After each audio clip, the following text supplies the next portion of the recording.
आज की इस वीडियो में हम बात करेंगे रक्षा मंत्रालय DGAFMS के new recruitment notification online form apply process के बारे में। जी हां दोस्तों, directorate general of arm forces medical services DGAFMS रक्षा मंत्रालय के अंतर्गत ग्रुप सी के 113 खाली पदों को भरने के लिए नोटिफिकेशन रिलीज हो चुका है। कैसे आप इस भर्ती के लिए आप अपने फॉर्म अप्लाई कर सकते हो बिना कोई मिस्टेक किए हुए, इसकी पूरी जानकारी हम आपको वन बाय वन करके रजिस्ट्रेशन से लेकर प्रिंट तक इस वीडियो में देंगे। बस आपको इस वीडियो को स्किप किए बिना शुरू से लेकर एंड तक देखना है। उसके बाद वीडियो पसंद आए तो इसे लाइक और शेयर कर दें, चैनल पर नए हो तो इसे सब्सक्राइब कर ले। साथ ही साथ दोस्तों हम आपको बताएंगे यहां पर कैंडिडेट को फॉर्म अप्लाई करते हुए जो जो प्रॉब्लम्स आ रही है उन सभी का हल आपको इस वीडियो में मिल जाएगा। और साथ ही साथ हम आपको ये भी बताएंगे कि कौन सी वो कॉमन मिस्टेक है जिसे करने से आपके एप्लीकेशन फॉर्म रिजेक्ट हो सकते हैं, तो आपको उस मिस्टेक को अवॉइड करते हुए अपने फॉर्म अप्लाई करने हैं। सभी जानकारी आपको इस भर्ती से रिलेटेड और फॉर्म अप्लाई से रिलेटेड इस वीडियो में मिल जाएगी। बस आपको एंड तक हमारे साथ इस वीडियो में बने रहना है। तो बिना कोई वक्त गंवाए चलिए शुरू करते हैं। आपको इस वीडियो के डिस्क्रिप्शन बॉक्स में हमारी वेबसाइट IND-sarkari-naukri.in के इस पेज का लिंक मिल जाएगा। यहां पर आपको इस भर्ती के रिगार्डिंग सभी डिटेल्स प्रोवाइड कर दी गई है। Directorate general of arm forces medical services DGAFMS भारतीय रक्षा मंत्रालय के अंतर्गत ग्रुप सी के 113 पोस्ट पर भर्ती होने जा रही है। यहां पर पोस्ट है multitasking staff, tradesman, mate, store keeper, fireman, cook, lower division clerk, accountant, stenographer, photographer, lab attendant, washerman, carpenter और जॉइनर, टिन स्मिथ। इन पोस्ट के लिए यहां पर भर्ती होने जा रही है। आप 6 फरवरी 2025 तक अपने फॉर्म अप्लाई कर सकते हो। 10वीं 12वीं ITI डिग्री डिप्लोमा धारक कैंडिडेट यहां पर अप्लाई कर सकते हैं। इस भर्ती में अप्लाई करने के लिए किसी भी कैटेगरी कैंडिडेट को फीस जमा नहीं करानी है, बिल्कुल free of cost way apply कर सकते हैं। ऑनलाइन आप ऑल इंडिया से अप्लाई कर सकते हो। आपको इस पेज को नीचे स्क्रॉल डाउन करके इंपोर्टेंट लिंक सेक्शन में आना है, ऑफिशियल नोटिफिकेशन PDF लिंक पर क्लिक करना है, इस भर्ती के नोटिफिकेशन को ओपन कर लेना है। इसमें आपको सभी डिटेल्स इस भर्ती के रिगार्डिंग प्रोवाइड कराई गई है, जैसे कि क्या पोस्ट का नाम है, कितनी उसके लिए नंबर ऑफ वैकेंसीज है, साथ ही साथ कौन सी कैटेगरी के लिए कितनी नंबर ऑफ वैकेंसीज है, कितनी सैलरी आपको यहाँ पर पर्टिकुलर पोस्ट के लिए प्रोवाइड कराई जाएगी। सभी डिटेल्स यहाँ पर आपको प्रोवाइड करा दी गई है। साथ ही साथ आपका एलिजिबिलिटी क्राइटेरिया का पूरा डिटेल भी यहाँ पर आपको प्रोवाइड करा दिया गया है। आपको सभी डिटेल्स चेकआउट करनी है, उसके बाद आपको अप्लाई करना है। अप्लाई करने के लिए भी आपको हमारी वेबसाइट के इसी पेज पर ही अप्लाई ऑनलाइन का लिंक दिया गया है। जैसे ही आप इस लिंक पर क्लिक करेंगे तो आपके सामने यहाँ पर DGAFMS का ये ऑफिशियल पोर्टल ओपन हो जाएगा।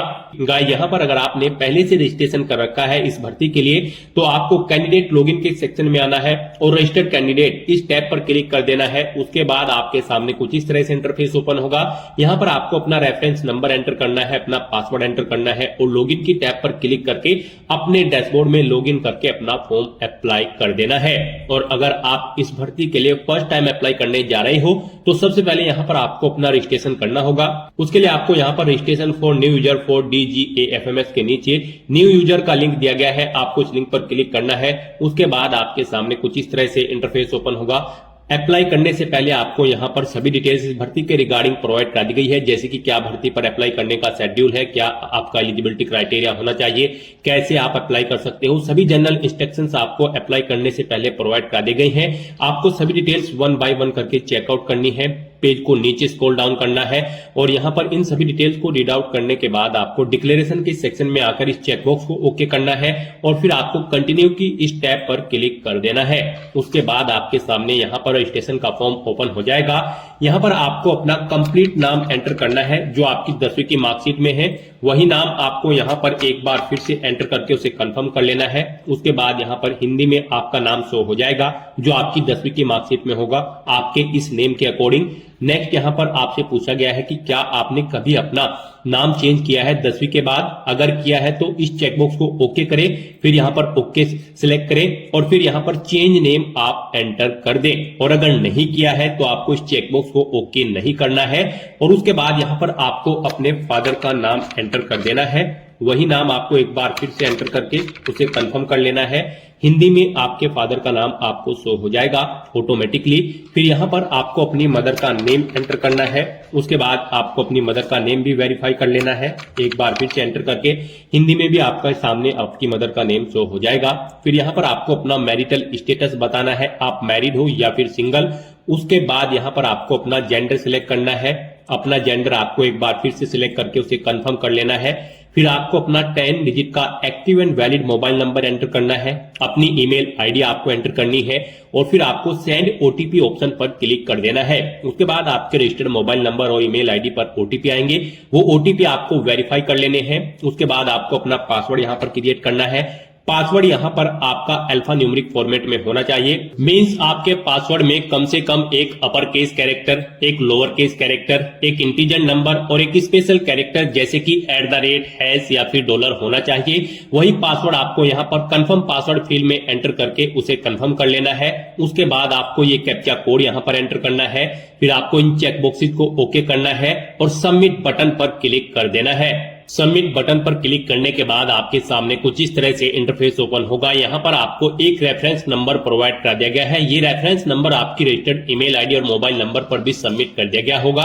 आपको इसे केयरफुली नोट डाउन करके रख लेना है फ्यूचर यूज के लिए। और यहाँ पर अब आपको please click here to login इस ऑप्शन पर क्लिक करना है।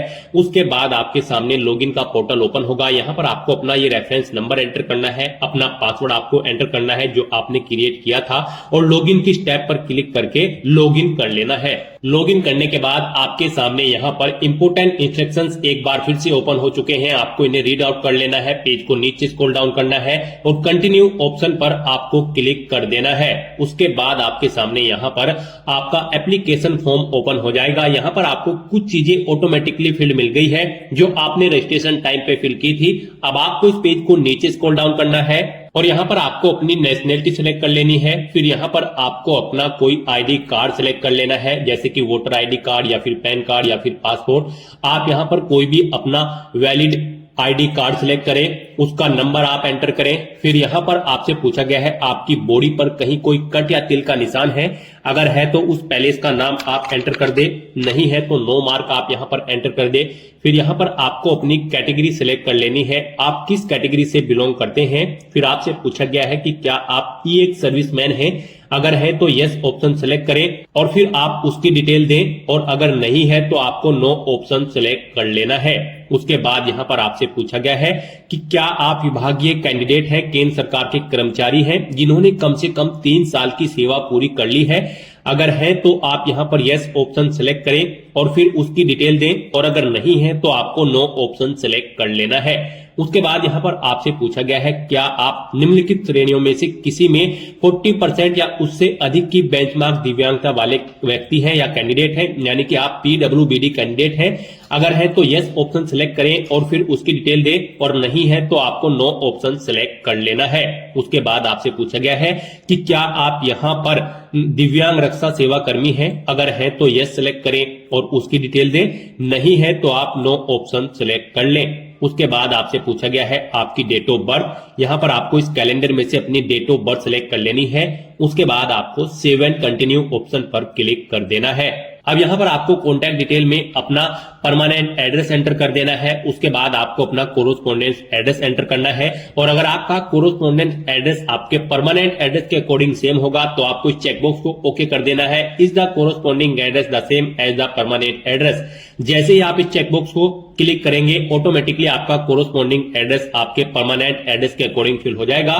उसके बाद आपको इस पेज को नीचे स्क्रॉल डाउन करके सेव एंड कंटिन्यू ऑप्शन पर क्लिक कर देना है। नेक्स्ट यहाँ पर आपको एग्जाम सेंटर सिलेक्ट करने हैं और अपनी पोस्ट के प्रेफरेंसेज आपको यहाँ पर सिलेक्ट करने हैं। यहाँ पर आपको 3 चॉइसेस दी गई है एग्जामिनेशन सेंटर के लिए। आप यहाँ पर जिस एग्जामिनेशन सेंटर में फर्स्ट नंबर पर अपियर होना चाहते हैं यहाँ पर उसी आप फर्स्ट प्रेफरेंस दें। यहाँ पर आप 3 एग्जाम सेंटर सिलेक्ट करें अपनी चॉइस के अकॉर्डिंग। उसके बाद यहाँ पर आपको पोस्ट की प्रेफरेंसेज में आना है और अपनी पोस्ट प्रेफरेंसेज यहाँ पर आपको सेट कर देनी है। आप यहाँ पर जिस पोस्ट के लिए फर्स्ट में अप्लाई करना चाहते हैं, यानी कि कि जिस भी पोस्ट को आप वरीयता देना चाहते हैं उसे फर्स्ट नंबर पर आप सिलेक्ट करें। जैसे कि मैं यहां पर सबसे पहले मल्टीटास्किंग स्टाफ की पोस्ट को प्रेफरेंस देना चाहता हूं, तो यहां पर मैंने इस पर क्लिक किया। यहां पर ये सेकंड कॉलम में ऐड हो जाएगी। उसके बाद यहां पर आप जिसे सेकंड प्रेफरेंस देना चाहते हैं उस पोस्ट पर सिलेक्ट करें। इस तरह से आपको 1 बाय 1 करके पोस्ट को इधर दूसरे कॉलम्स में अपनी चॉइस के अकॉर्डिंग ऐड कर देना है। सभी पोस्ट को ऐड करने के बाद आपके सामने यहां पर ऑप्शन होंगे, आप यहां भी इन्हें रिमूव कर सकते हैं। आप जिस पोस्ट के लिए अप्लाई नहीं करना चाहते हैं उसे आप रिमूव कर सकते हैं या फिर इधर सेलेक्ट न करें। और फिर यहां पर अगर आप किसी पोस्ट को किसी पोस्ट के ऊपर या नीचे करना चाहते हैं तो आप मूव अप और मूव डाउन करके इन पोस्ट को ऊपर या नीचे अपनी प्रेफरेंसेस के हिसाब से सेटअप कर सकते हो। इस तरह से अपनी एग्जाम सेंटर का प्रेफरेंस सेट करने के बाद और पोस्ट प्रेफरेंसेस सेट करने के बाद आपको इस पेज को नीचे स्क्रॉल डाउन करना है और सेव एंड कंटिन्यू ऑप्शन पर क्लिक कर देना है। नेक्स्ट यहां पर आपको अपनी एजुकेशनल क्वालिफिकेशन की डिटेल प्रोवाइड करनी है। गाइस, आप ऑफिशियल नोटिफिकेशन में से चेकआउट कर ले। आप जिस भी पोस्ट के लिए अप्लाई करने जा रहे हैं उसके सामने यहां पर आपको आपकी क्वालिफिकेशन, एक्सपीरियंस और डिजायरेबल क्वालिफिकेशन की डिटेल प्रोवाइड कराई गई है। जैसे कि यहां पर अगर आप अकाउंटेंट की पोस्ट के लिए अप्लाई करेंगे तो आपके पास डिग्री होनी चाहिए कॉमर्स में या फिर 12th पास आउट होना चाहिए किसी वेल रिकॉग्नाइज्ड यूनिवर्सिटी या फिर बोर्ड से। प्लस यहां पर आपको 2 साल का एक्सपीरियंस होना चाहिए किसी कैश या फिर account and budget work in government office में। और अगर आप स्टेनोग्राफर की पोस्ट के लिए अप्लाई करते हैं तो आपका 12वीं क्लास पास आउट होना जरूरी है और ये स्किल्स आपके अंतर्गत होनी जरूरी है। तो यहां पर आपको पर्टिकुलर पोस्ट के सामने उसकी इसेंशियल क्वालिफिकेशन और डिजायरेबल क्वालिफिकेशन की डिटेल दी गई है, आप चेकआउट कर सकते हो। यहां पर अगर आप कुक की पोस्ट के लिए अप्लाई कर रहे हैं तो आपका 10वीं क्लास पास आउट होना जरूरी है और प्रोफिशिएंसी होनी चाहिए रिलेवेंट ट्रेड के अंतर्गत। मल्टीटास्किंग स्टाफ की पोस्ट के लिए आपका केवल 10वीं क्लास पास आउट होना जरूरी है। ट्रेड्समैन मेट की पोस्ट के लिए भी आपका 10वीं क्लास पास आउट होना जरूरी है किसी वेल रिकॉग्नाइज्ड बोर्ड से। और यहां पर आपके पास अप्रेंटिसशिप का सर्टिफिकेट होना जरूरी है इन ट्रेड के अंतर्गत, जैसे कि fitter, welder, watch repair, black smith, moulder, cutler, painter, tin smith. इस तरह से आप यहां से पर्टिकुलर पोस्ट की सभी डिटेल्स एजुकेशनल क्वालिफिकेशन की चेकआउट करें और फिर यहां पर आप अपनी एजुकेशनल क्वालिफिकेशन की डिटेल फिल आउट कर दें। यहां पर आपको सबसे पहले अपनी 10वीं क्लास की डिटेल फिल करनी है। सबसे पहले यहां पर आपको सिलेक्ट करना है अपनी 10वीं क्लास में आपने 10वीं क्लास पास आउट की है या फिर उसके इक्विवेलेंट कोई एग्जाम आपने पास आउट किया है।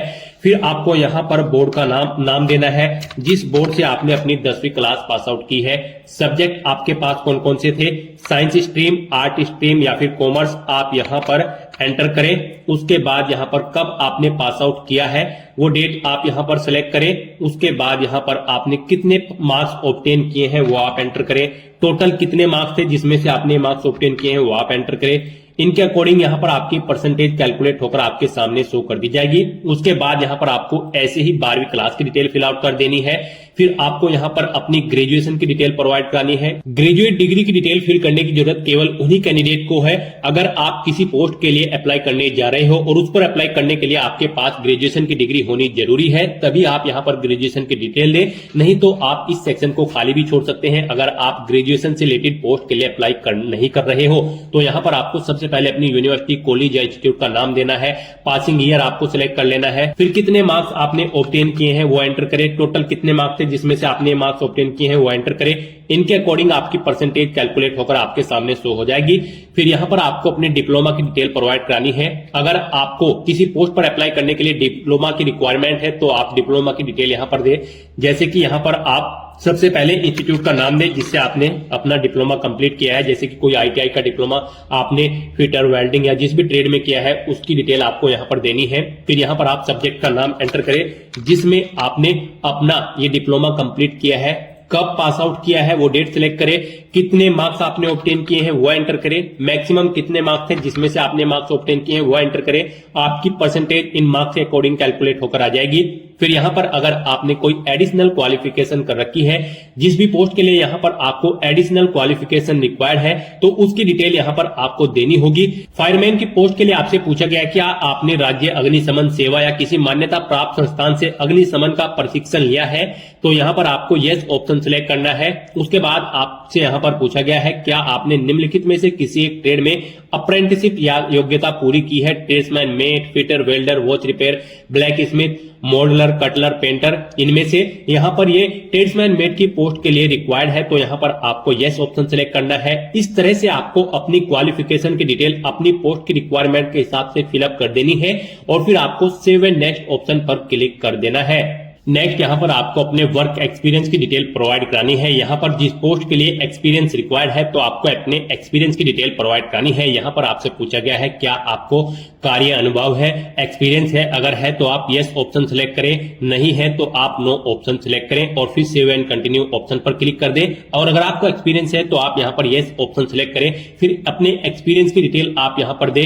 यहाँ पर आप सबसे पहले ऑर्गेनाइजेशन का नाम बताएं जिसमें आप कार्यरत थे या फिर कार्य कर रहे हो, नौकरी की भूमिका, जॉब रोल आप अपना एंटर करें, डेट ऑफ ज्वाइनिंग, कब आपने ज्वाइन किया था वो डेट आप यहाँ पर सिलेक्ट करें। और अगर आप यहाँ पर आपका वर्तमान में भी जॉब कर रहे हैं तो यस करें, नहीं कर रहे हैं तो आपको नो ऑप्शन सिलेक्ट करना है और फिर जिस डेट को आपने जॉब छोड़ी है वो डेट आपको इस कैलेंडर में से सिलेक्ट कर लेनी है। फिर आपके एक्सपीरियंस का समय इन डेट्स के अकॉर्डिंग कैलकुलेट होकर आपके सामने शो हो जाएगा। फिर आप यहाँ पर अपना पे लेवल एंटर करें। उसके बाद अगर आपको एक से ज्यादा जगह वर्किंग एक्सपीरियंस है तो आप ऐड की स्टेप पर क्लिक करें, एक और रो यहाँ पर ऐसी ही ऐड हो जाएगी और आप अपने एक्सपीरियंस की डिटेल उसमें प्रोवाइड करा दें। आपके एक्सपीरियंस का टोटल टाइमिंग इन डेट के अकॉर्डिंग कैलकुलेट करके यहाँ पर आपको ईयर, मंथ और डेज में प्रोवाइड कर दिया जाएगा।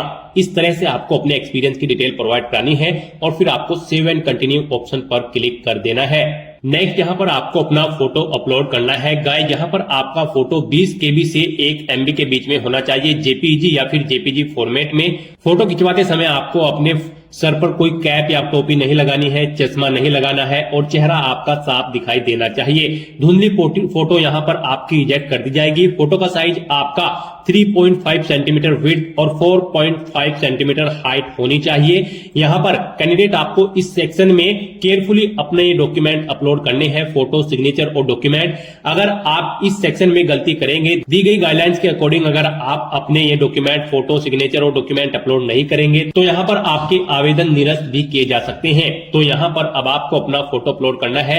आपको चूज फाइल बटन पर क्लिक करना है, अपना फोटो आपको सिलेक्ट कर लेना है और अपलोड के इस बटन पर क्लिक करके अपना फोटो अपलोड कर देना है। उसके बाद आपको इस पेज को नीचे स्क्रॉल डाउन करके सेव एंड कंटिन्यू ऑप्शन पर क्लिक करना है। नेक्स्ट यहाँ पर आपको अपने सिग्नेचर अपलोड करने हैं। यहाँ पर आपके सिग्नेचर 10 KB से 1 MB के बीच में होने चाहिए, जेपीईजी या फिर जेपीजी फॉर्मेट में। यहाँ पर आपके सिग्नेचर पूरे होने चाहिए। आपको यहाँ पर भी चूज फाइल बटन पर क्लिक करना है, अपने सिग्नेचर को सिलेक्ट कर लेना है और अपलोड बटन पर क्लिक करके उन्हें भी आपको अपलोड कर देना है। अपने सिग्नेचर अपलोड करने के बाद आपको पेज को नीचे स्क्रॉल डाउन करना है, सेव एंड कंटिन्यू ऑप्शन पर क्लिक करना है। उसके बाद आपको अपने डॉक्यूमेंट यहां पर अपलोड करने होंगे।